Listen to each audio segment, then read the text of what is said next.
विविधतेने नटलेला आपला निसर्ग जवळून पाहण्यासाठी व त्याच्याशी एकरूप होऊन आनंदाचा उपभोग घेण्यासाठी यायचं असेल तर फणसाडची वाट नक्की धरावी. फणसाड वनक्षेत्र स्वातंत्र्यपूर्व काळात मुरुड जंजिरा संस्थानचे नवाब सिद्धी यांच्या मालकीचे राखीव शिकार क्षेत्र होते.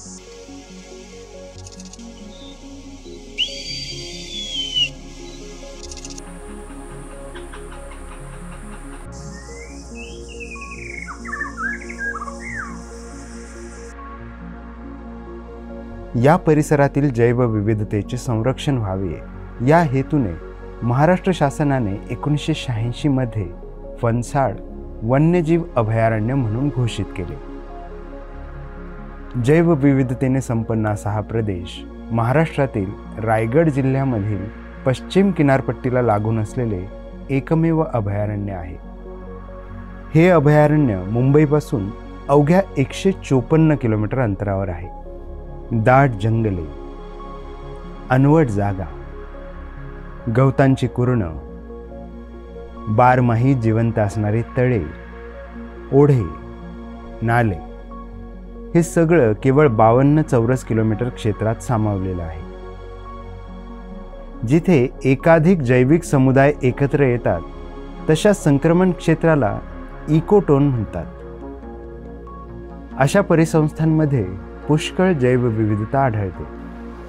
समुद्र, जंगल आणि गवताळ प्रदेश यामुळे निर्माण झालेल्या इकोटोनमुळे या अभयारण्यात मोठ्या प्रमाणात जैवविविधता बघायला मिळते.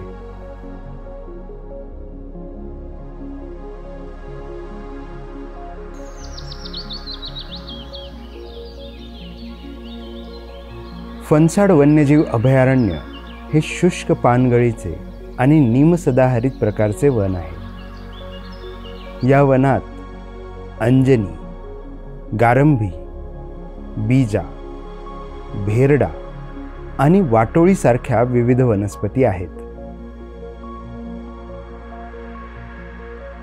जंगली फणस आणि नागकुडा अशा प्रदेशनिष्ठ प्रजाती येथे पाहावयास मिळतात. अशा प्रकारचे वनस्पतींचे वैविध्य कीटक, फुलपाखरे, सिकाडा, बीटल आणि पतंगांना आकर्षित करतात.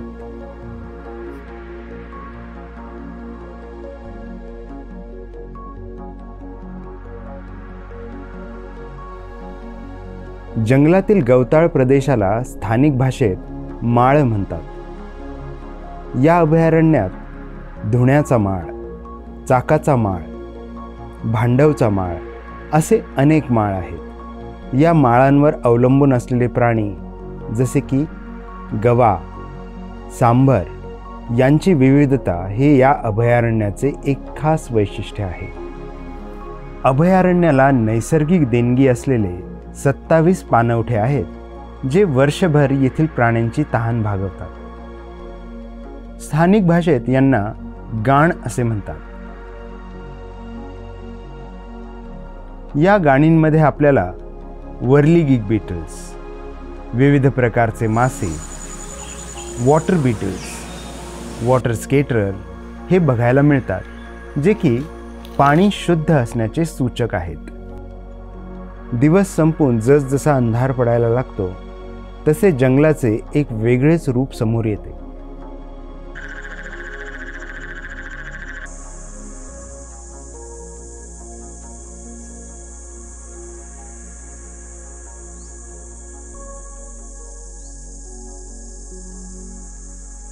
अंधार वाढायला लागतो तसतसे बिबट्या, सांबर,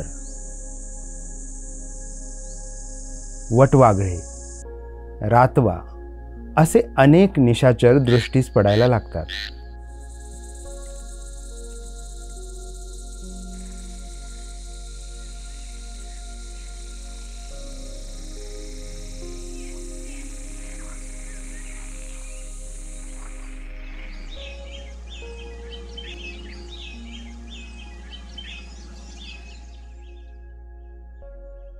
फणसाड वन्यजीव अभयारण्य हे ठाणे वन्यजीव अंतर्गत रायगड जिल्ह्यामधील मुरुड तालुका तसेच रोहा तालुका या 2 तालुक्यामध्ये 52 चौरस किलोमीटरवर पसरलेले आहे.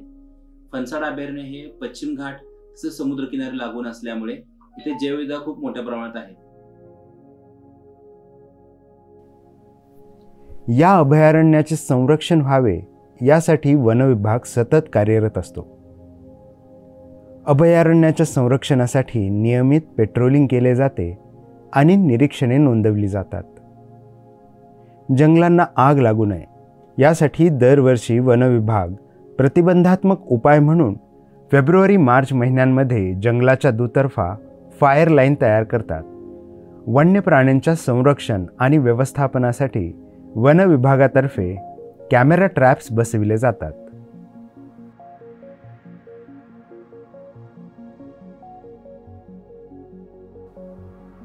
वन्यजीवांसाठी बांधलेले पाणवठे नियमितपणे भरले जातात.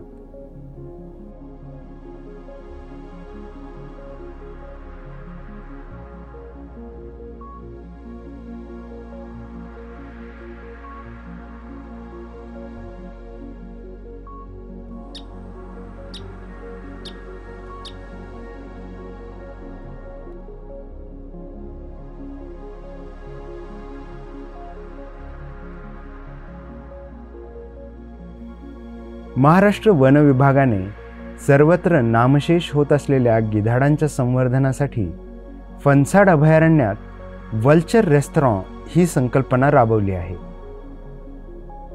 गिधाडांसाठी येथे विषविरहित खाद्य पुरविले जाते. फणसाड वन्यजीव अभयारण्य हे पर्यटकांच्या दृष्टीने खूप महत्त्वाचे आहे. हे पर्यटकांसाठी आपण सुपेगाव पर्यटन संकुल येथे प्रवेश फी घेऊन तिथे पर्यटकांना आपण आतमध्ये सोडतो. पर्यटकांना राहण्याच्या आणि जेवणाच्या दृष्टीने तिथे ग्राम परिस्थिती विकास समितीच्या अंतर्गत बचत गटाच्या माध्यमातून आपण तिथे त्यांना घरगुती जेवणाची सोय पर्यटकांना उपलब्ध करतो. त्याचप्रमाणे तिथे पर्यटकांना राहण्यासाठी टेंट, व्हाईट हाऊस अशा प्रकारच्या तिथे सोयी सुविधा आपण पुरवल्या आहेत.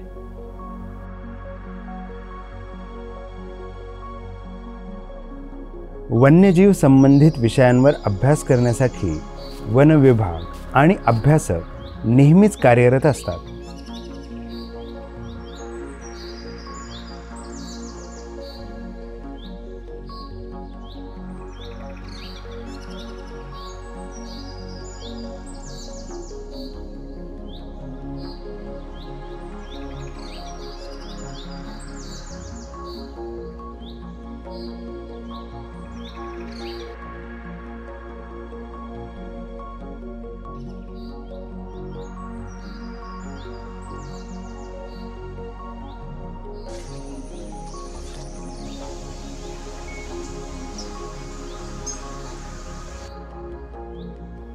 फणसाड अभयारण्यातील कमी पर्यटन हे वन विभागासाठी एक आव्हानच आहे.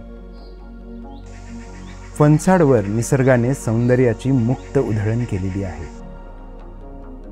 त्याचप्रमाणे जवळच असलेला काशीदचा सर्वांग सुंदर समुद्रकिनारा, तसेच निळ्याशार सागरात निर्धाराने पाय रोवून उभा असलेला मुरुड जंजिऱ्यासारखा किल्ला, कुंडलिका नदीचा खळाळत जाणारा प्रवाह ही आणखी काही निसर्गरम्य ठिकाणे.